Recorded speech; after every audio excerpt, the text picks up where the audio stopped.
Good afternoon. Myself Dr. Munish Kakkar, Head of Department Pediatrics. Today we are going to discuss approach to a case of arthritis. So first of all, before we start, we all know arthritis is the involvement of joint or swelling or inflammation of the joints. So what we should understand in this arthritis is that we should look beyond the joints. We should not focus on the joint, but certain other things are also important as far as joint involvement in pediatric age groups are concerned. So my advice to all students are that always look beyond the joints. And second thing is that delay or lack of treatment, what problems can arise. So today we are taking the one example of the case also, and we will see how the case of arthritis should be diagnosed, should be followed, what should be the approach. So approach to arthritis, juvenile idiopathic arthritis. We are going to discuss today the juvenile idiopathic arthritis, which is the problem of the juvenile age group or adolescent age group and usually present in the pediatric age group people. So today we are going to discuss one case and case related eye involvement, then radiation exposures, then challenges in the case management, and what should be the approach to this case of the arthritis, and what our Indian data is suggesting about the arthritis, and guidelines and review of literature we are going to discuss in idiopathic juvenile idiopathic arthritis. So what we are going to learn today, juvenile idiopathic arthritis is not as uncommon as thought. We think that most of the time it is the disorder of the adult age group, because we are seeing a lot of aged people are having arthritis. They are sitting with the swelling of the joints, they are having too much pain, they are bedridden, or they are sitting, they are having lot of problems. So usually our impression as a student or medical student is that this is the problem of aged people, but it is not uncommon in pediatric age group also. So there are various types that we are going to discuss today. Second is, often it is misdiagnosed as infection, or we are treating with antibiotic, unnecessary drugs we are using as far as arthritis is concerned. So we are going to learn that how we should treat such cases of the juvenile idiopathic arthritis. So delay is damage. It is a systemic disease. So first of all, it should be very well understood. It is not localized to the joints, it is considered as a systemic disease, and this disease need the modifying therapy. So this disease not only require the anti-inflammatory drugs, but they need the immunomodifiers.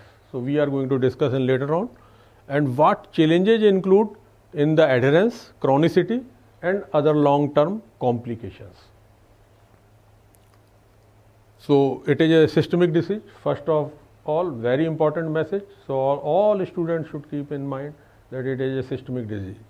Second, it is a juvenile onset. So that's why pediatricians are usually involved in the management. Second, it grows into the adult.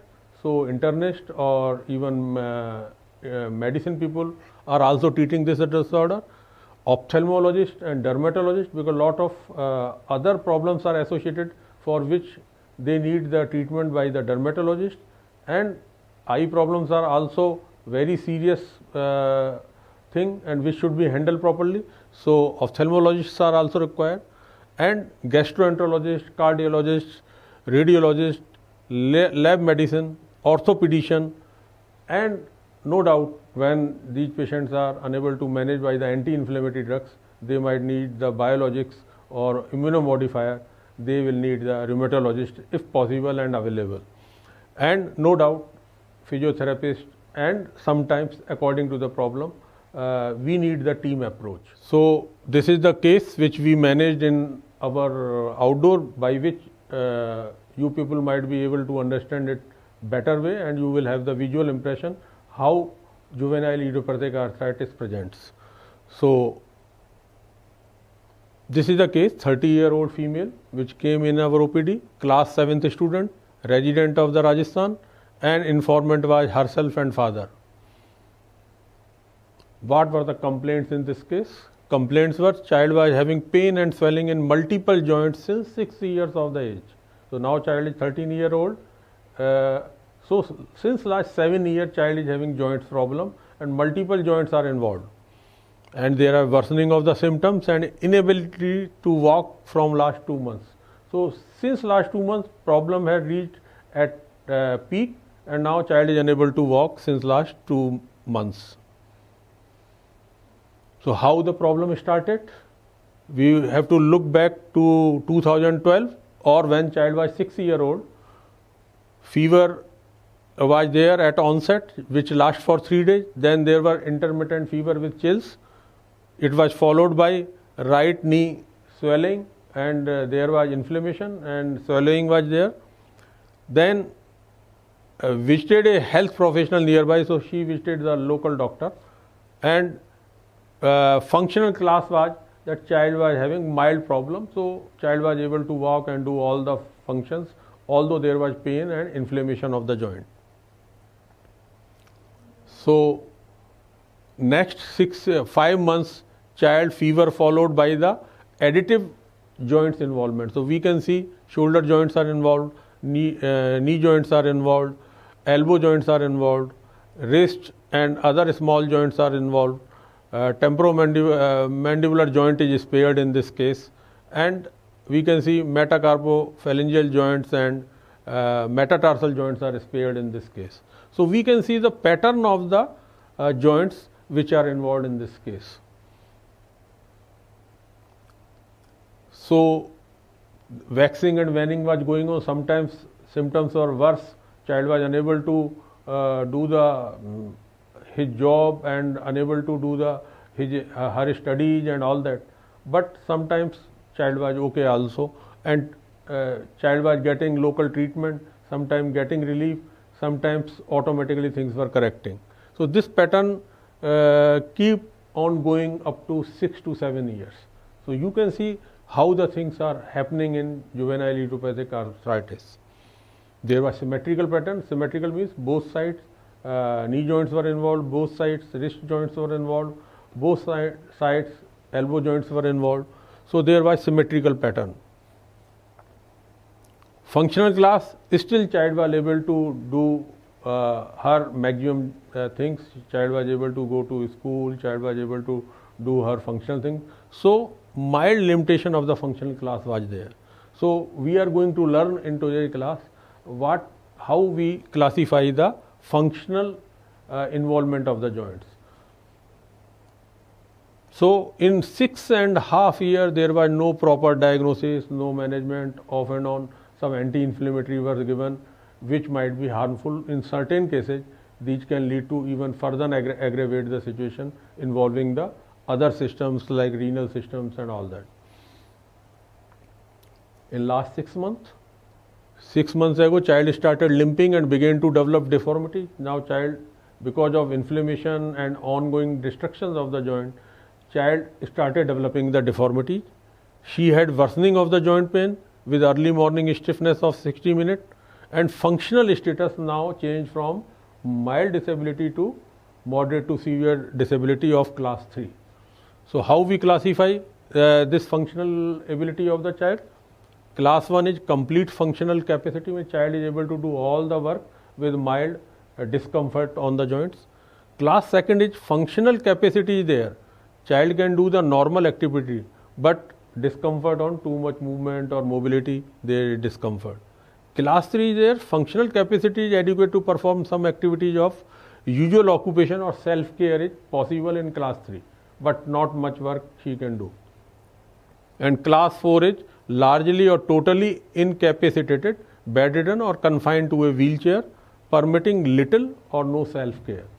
So these are the 4 functional class. We can see very easily in class 1, no problem to do all type of activity, and type 4, bedridden and confined to wheelchair and even unable to perform the self-care. These are the extremes of class 1 to 4, and in between there are class 2 and class 3. So this child was not having any problem in the eyes. You can see never she complained and nobody examined also. There was no redness or no blurring of the vision. which is the common complication. It can be an associated complication in all cases of the juvenile idiopathic arthritis. So there was no history of heel pain, any rash, psoriasis, nail changes, oral ulcer, weight loss or bleeding per rectum. We can see these all history are important considering what type of arthritis it is, because nowadays juvenile idiopathic arthritis might be having enthesitis related arthritis. It could be associated with the pitting, nail pitting things are there, so which could be again going in favor of the other B27 gene, and we will read further in this case. And we are going to see what other classification class are dependent according to our history. So there is no history of arthritis or psoriasis or uveitis or inflammatory bowel disease. Mind it that nowadays even this idiopathic arthritis can be the early marker of the inflammatory bowel disease, which can present later on and might be the systemic onset disorder affecting even GIT. So in sum up, in our case, this is 13-year-old female, symmetrical deforming polyarthritis, small plus large joints, functional class 3, and no other extra articular manifestations are there. So extra articular manifestations are not much in this case. This is the case. You can see the joints very well appreciated. Child is dull, normal built, muscle wasting is quite easily seen in this photograph. It is a real case which we have managed in our OPD. Posture, you can see child is lying down with partial flexion at the bilateral knee joints. Weight of the child, you can see 13-year-old, weight is 21 kg only.